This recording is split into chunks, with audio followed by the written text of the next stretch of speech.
প্রথম শ্লোকেই অর্জুন ভগবানকে প্রশ্ন করলেন, এবং সতত যুক্তা যে ভক্তা ইস্তাম পর্যুপাসতে যে চয়োপি অক্ষরম অব্যক্তম তে সামকে যোগবিদ্যমা।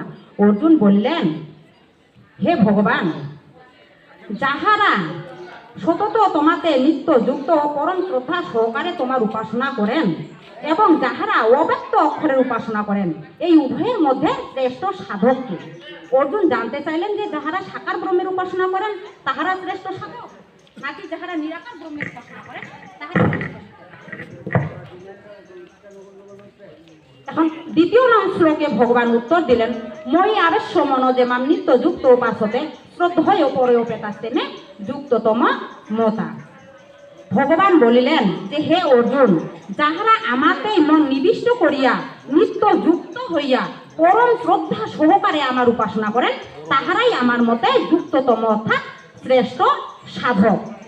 তবে ভগবান বলিলেন যে ভক্তি যোগে ব্যক্ত উপাসনারই কথা শ্রেষ্ঠতা দিয়েছেন ভগবান।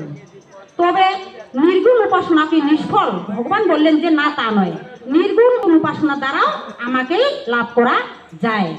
এখন নির্গুণ উপাসনার দ্বারা কিভাবে লাভ করা যায় সেটিও ভগবান এই 3-4 শ্লোকের মধ্যে বলে দিয়েছেন।